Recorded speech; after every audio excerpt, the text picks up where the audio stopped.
Have you ever wondered what the different white mobility canes are and their usages? Well, in this video, we'll be taking a look. First up, we'll be taking a look at the symbol cane. This is one of the more common ones, as it does not require any training and they can be purchased from most sight loss organisations. They come in different lengths, but as the name suggests, they are purely for symbology purposes, to make people around the user of the cane know that they have a visual impairment and to be a bit more proactive in moving out the way or help when crossing. They can be used either held in the hand like this in the folded up position when out and about as the symbol, or for a more prevalent display you can unfold it fully and use it like this. There is a little thing around here that you can put your wrist through as well if you're afraid of dropping it, but we generally suggest holding it out like this. The symbol cane cannot be used to detect objects or used in a sweeping motion, such as this, as you're walking through. And you should not put weight on a symbol cane, as the tips on the bottom quite tiny, and it is no way thick enough to support people's weight. So only use it, as the name suggests, as a symbol.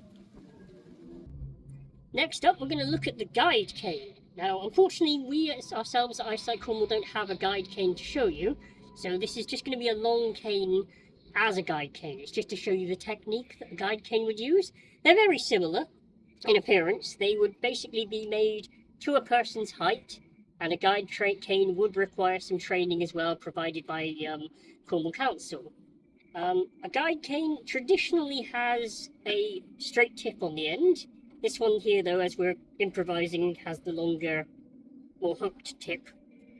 So a guide cane is used to diagonally cross you, and then it's designed to basically pick up anything that comes in front of you and give you time to, stop if you're about to bump into something. So like wet floor signs or A-frames, or as we're going to demonstrate here in a second, the railings. So here we go. So when walking with a guide cane, you just start off nice and slow, obviously at your normal walking speed, and then as you saw there, it clanked across the side, giving me an idea of where it is. The end bit here would also pick up any obstacles on this side as well at that height. Right? Unlike with a long cane, you do not swing it across in a sweeping motion. You purely keep it diagonally and going forward to your side. Next up, we have the long cane. Now, the long cane is very similar in appearance to a guide cane. It also requires specialist training from the Cornwall County Council and requires to be basically made to a person's specific height for use. Main differences are the rollable, usually on a long cane, which is either usually a little cricket ball sized thing, or like mine here, the cylindrical spear that basically twists around.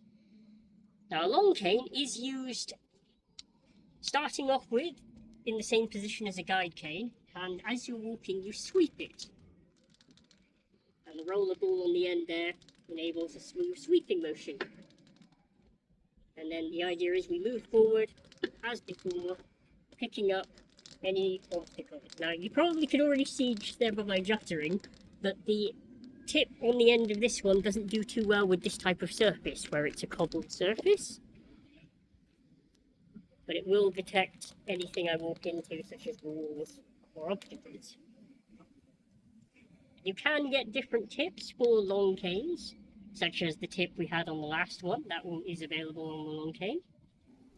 Conversely, both the long cane and the guide cane can be used to navigate steps, such as here. So it's detected them, so now I know I can identify the wall. Now, there is no railing on these ones, but it's always good to look for a railing.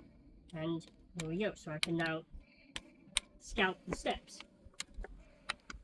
There we go. Carry on. Awesome. Alternatively, it will also help me go down the steps as well, for both canes will. So it will detect, there's the edge, I can measure the edge there, and now safely traverse each step. There it is, down to the bottom. The last type of white cane, unfortunately, I haven't got to show you, but it is called the support cane.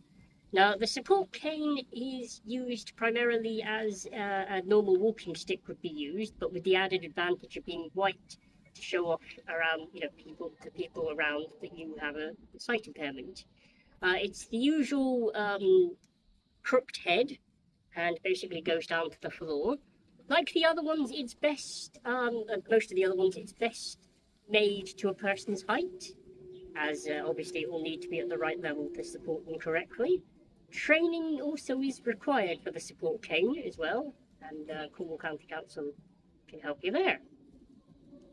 A final thing to note is that you may encounter white canes with red tape or a red little identifier near the bottom of the stick. This is to signify a hearing impairment as well as a sight impairment. There are other colours as well that signify other disabilities on top of the sight impairment. So, if you see colour tape on the bottom of the cane, it's a multi-affecting disability.